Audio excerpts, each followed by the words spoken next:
Today we'll see n-queens problem using backtracking. Exactly n-queen problem क्या होता है? What is n-queens problem? So n-queen problem is to place the n-queens in such a manner on an n by n chessboard that no queens attack each other by being in same row, same corner, column और same diagonal. N queen problem क्या होता है कि जिसमें N number of queen's दिए होते हैं.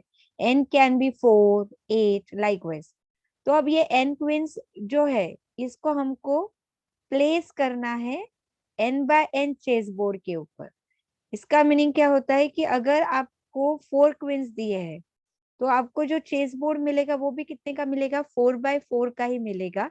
और उसमें आपको 4 क्वींस जो है वो ऐसे प्लेस करनी है उस चेस बोर्ड के ऊपर कि कोई भी 2 क्वीन जो है वो अटैकिंग मोड में नहीं होनी चाहिए. Now what is mean by attacking mode? कोई भी 2 क्वीन एक दूसरे पे तब अटैक कर सकती है अगर 2 क्वीन सेम रो में है, सेम कॉलम में है, या फिर एक दूसरे के साथ डायगोनल में है, आइदर लेफ्ट डायगोनल और राइट डायगोनल. तो ऐसे हमको उसे प्लेस नहीं करना है जहाँ पे वो अटैकिंग मोड में हो. So let's start this example by considering the 4 queens problem. And then after understanding the 4 queens problem we can generate the n queens problem. एक बार आपको 4 क्वीन का कॉन्सेप्ट समझ गया तो आप कोई भी n क्वीन का प्रॉब्लम भी क्या कर सकते हो, सॉल्व कर सकते हो, उसको जनरेट कर सकते हो. अब 4 क्वीन का प्रॉब्लम है, इसका मतलब चेस बोर्ड भी कितना रहने वाला है हमारे भाई, 4x4 का, 4 कॉलम्स 4 रोज का चेस बोर्ड, 4x4 का चेस बोर्ड हमारे पास है. अब हर एक एग्जाम्पल के लिए हमको पता है कि बैक ट्रैकिंग में 2 टाइप के कंस्ट्रेंट्स होते हैं. एक होता है एक्सप्लिसिट कंस्ट्रेंट, सेकेंड होता है इम्प्लिसिट कंस्ट्रेंट. तो अभी एक्सप्लिसिट कंस्ट्रेंट यानी क्या दिया है कि कितने हमारे पास क्वीन होंगे. तो एग्जाम्पल जैसे अगर एन क्वीन प्रॉब्लम है तो एक्सप्लिसिट कंस्ट्रेंट क्या रहेगा कि हमारे पास टोटल क्वींस कितने रहेंगे, 1, 2 से लेके लास्ट वैल्यू क्या रहेगी, एन. यानी अगर 4 क्वीन प्रॉब्लम है तो आई की वैल्यू जो है ये कहाँ से कहाँ तक जाएगी, 1 से लेके तो 4 तक जाएगी. तो that is explicit constraint. Now implicit constraint यानी क्या है कि इसमें हमने जो कंडीशन है यानी हमारा जो क्राइटेरिया फंक्शन या बाउंडिंग फंक्शन जो होता है वो हम बताते हैं. तो अब इसमें फंक्शन क्या दिया है कि in this n queen problem the two queens must not appear in same row, same column and same diagonal. तो ये क्राइटेरिया फंक्शन जो है कि जिसमें हम बता रहे हैं कि कोई भी 2 क्वीन जो है ये सेम रो, सेम कॉलम या सेम डायगोनल में नहीं होनी चाहिए, इसको हमने बोल दिया है और we call it as a implicit constraint. Now अब अगर इसको हमको सॉल्व करना है यूजिंग बैक ट्रैकिंग तो एक छोटा सा एग्जांपल यहाँ पे मैंने ऐड किया है कि ये 4x4 का जो चेस बोर्ड है उसमें फर्स्ट क्वीन हमने फर्स्ट रो और फर्स्ट कॉलम में प्लेस कर दिया है. अब हमको फाइंड आउट करना है कि सेकेंड क्वीन कहाँ पे डालेंगे. तो सेकेंड क्वीन हम ये वाले रो में तो डाल ही नहीं सकते क्योंकि सेम रो में नहीं चाहिए. उसके बाद सेम कॉलम में नहीं चाहिए यानी ये वाला पोजीशन चला गया. ये वाला पोजीशन इसके डायगोनल में आ जाता है, इसके लिए ये वाला भी पोजीशन हमको पॉसिबल नहीं है. इसके लिए हम सेकेंड क्वीन कहाँ पे प्लेस करने वाले हैं, ये नेक्स्ट वाले पोजीशन पे. तो ये वाला चीज हमने यहाँ पे बता दिया है कि सेकेंड क्वीन जो है ना ये रो में आ सकती है ना ये कॉलम में, ये डायगोनल, इसके लिए हमने सेकेंड क्वीन को यहाँ पे प्लेस कर दिया है. आफ्टर दैट हमको फाइंड आउट करना है कि थर्ड क्वीन कहाँ पे जाएगा. तो अब थर्ड क्वीन ना ये रो में जाने वाला है ना ये रो में, ये कॉलम में भी पॉसिबल नहीं क्योंकि फर्स्ट क्वीन हमने ऑलरेडी ये कॉलम में प्लेस कर दी है.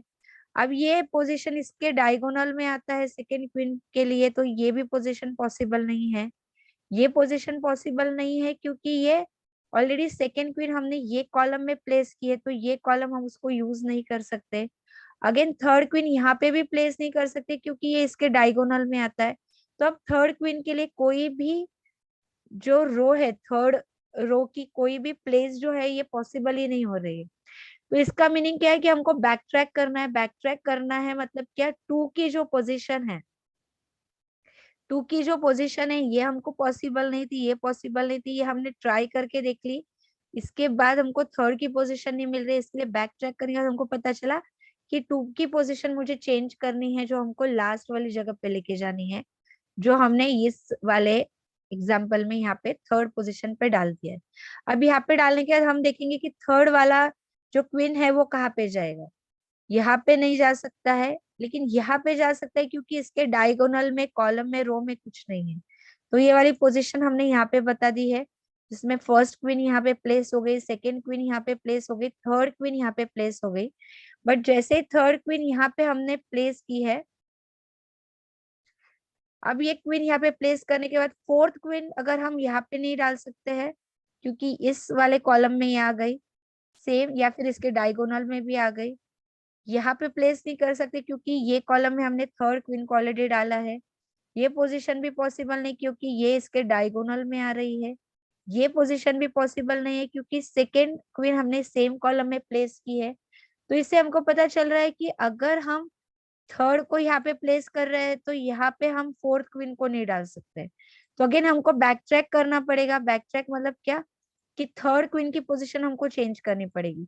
अब ये पोजीशन पॉसिबल नहीं है, पोजीशन से आंसर नोड नहीं मिल रहा है। ये पोजीशन में मैं थर्ड को प्लेस नहीं कर सकती क्योंकि ये इसके डायगोनल में आ रहा है। यहाँ पे भी प्लेस नहीं कर सकती क्योंकि ये सेम कॉलम में आ रहा है।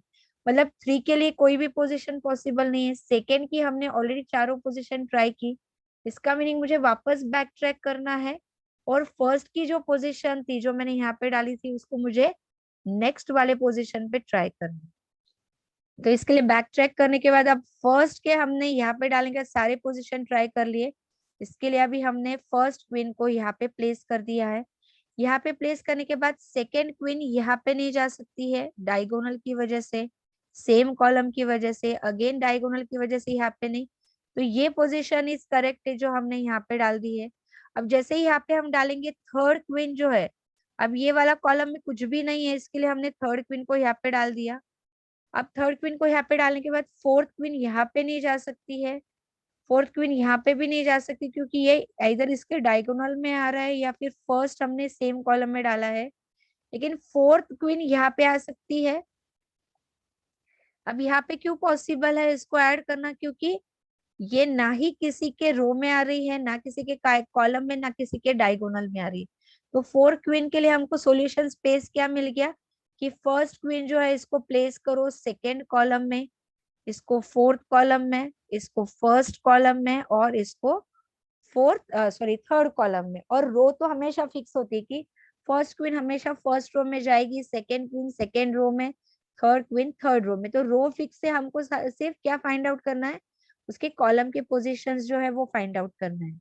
So this we called as a कि हमने इसको सॉल्यूशन कैसे फाइंड आउट किया। तो सेम चीज को मैंने खाली सॉल्यूशन वेक्टर से प्रोपोगेट किया है कि क्वीन वन अगर यहाँ पे प्लेस की तो क्वीन टू के लिए खाली कौन सी स्पेस बचती है, या क्वीन थ्री के लिए क्या स्पेस बचती है, लाइकवाइज। तो जैसे हम लोगों ने प्रीवियस एग्जांपल में सॉल्व किया था, तो जो हमको सॉल्यूशन फाइनल आंसर मिला था, हमको पता है यहाँ पे सॉल्यूशन नहीं मिलता है। सॉल्यूशन कहाँ मिल रहा है, ये वाला position 2, 4, 1 and 3। So this is our solution space for queen.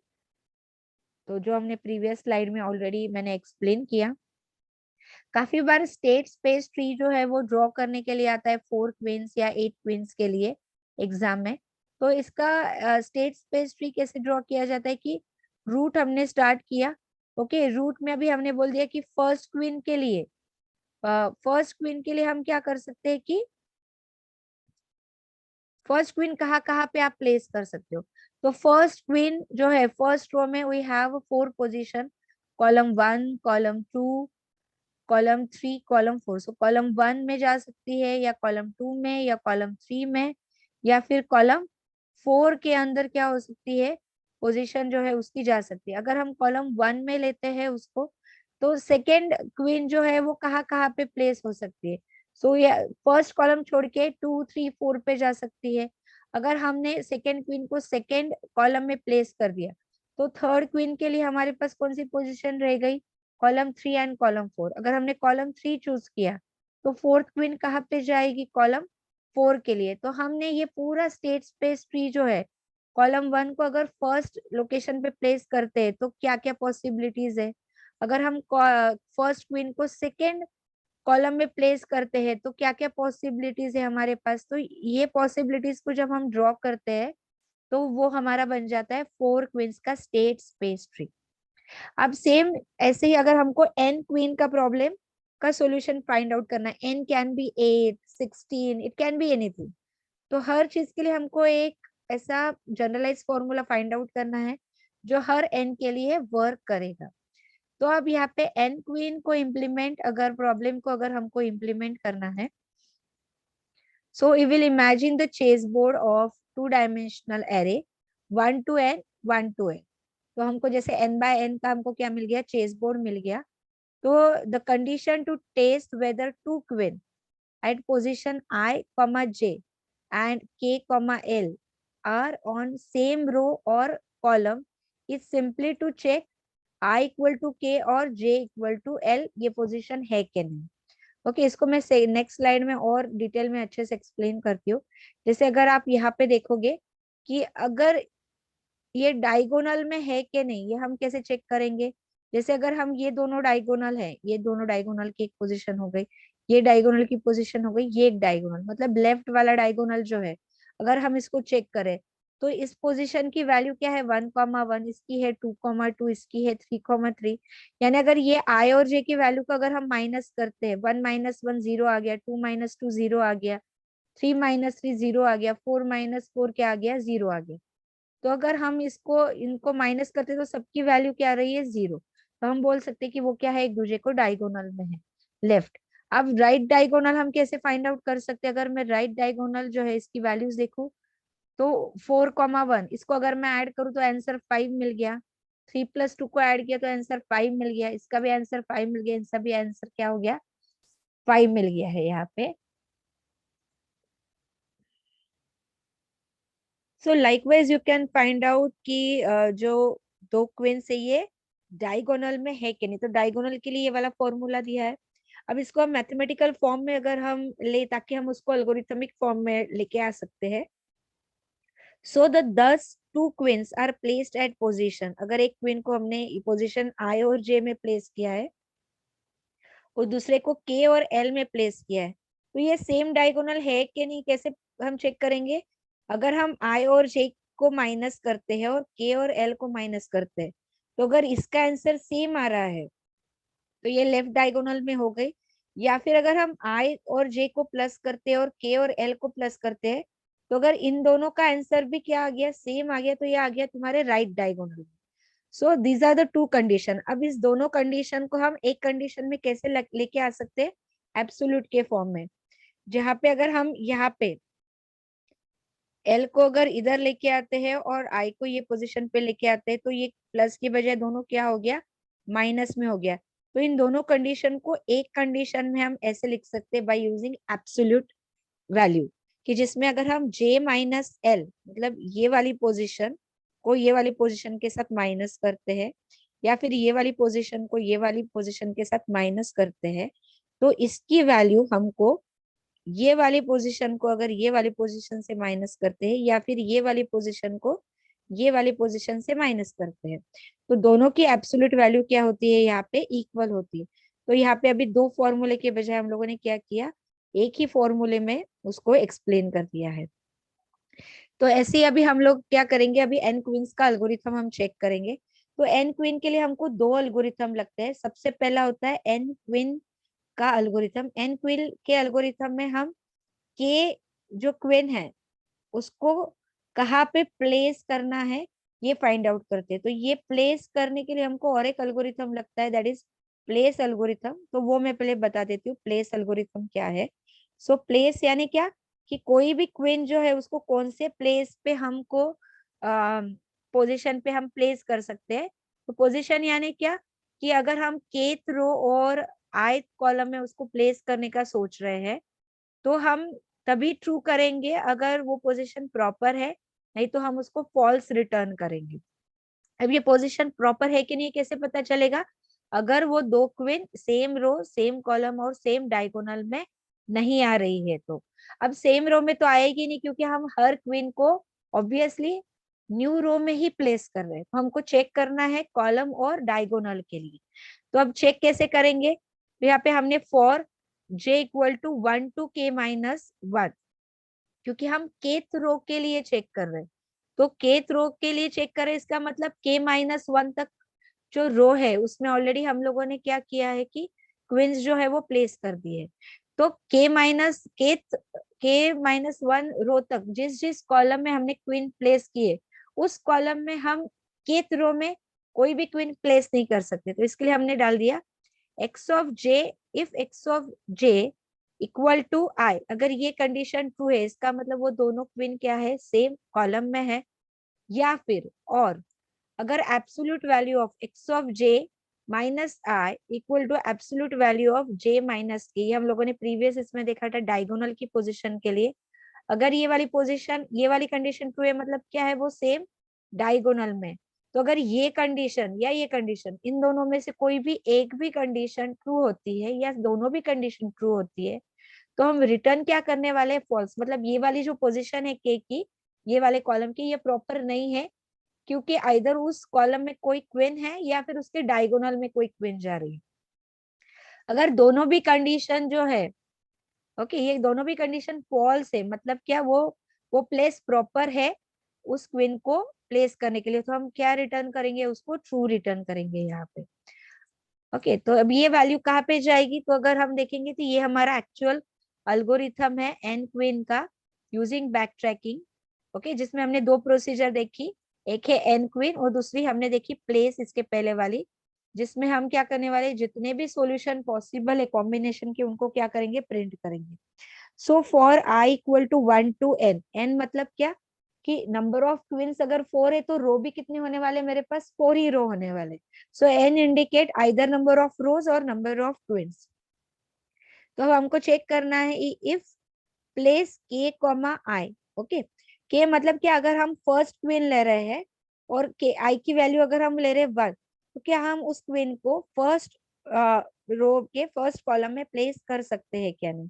अगर हमको वहां पे आंसर क्या है, ट्रू मिल जाता है, ट्रू मिल गया, तो हम क्या कर रहे हैं कि ये वाला जो क्वीन है, ओके, वो एक्स ऑफ के ये पोजीशन पे हमने क्या कर दिया, प्लेस कर दिया। ऐसे ही हम क्वीन 1 2 3 4 को प्लेस करते जाएंगे। ये कब तक करेंगे, जब तक के की वैल्यू n नहीं हो जाती, मतलब चारों के चारों या 8 के 8 जितने भी क्वींस है वो सब प्लेस नहीं हो जाते। सब क्वीन अगर उसके प्रॉपर पोजीशन पे प्लेस हो गए, तो हम क्या खाली क्या करेंगे, सॉल्यूशन वेक्टर जो है वो प्रिंट करने वाले। ओके, अगर हमको अभी भी के की वैल्यू n नहीं है, मतलब अभी भी कोई क्वीन है जो उसका पोजीशन हमको प्रॉपरली अब तक नहीं मिला है, यानी एल्स कंडीशन में जाएंगे, तो हम सेम ये एन क्वीन एल्गोरिथम को वापस कॉल करेंगे बाय यूजिंग k+1 के लिए, मतलब नेक्स्ट क्वीन के लिए। तो ये हो गया हमारा एन क्वीन प्रॉब्लम। और नेक्स्ट इसमें हम लोग देखने वाले हैं graph colouring problem. So thank you so much for watching.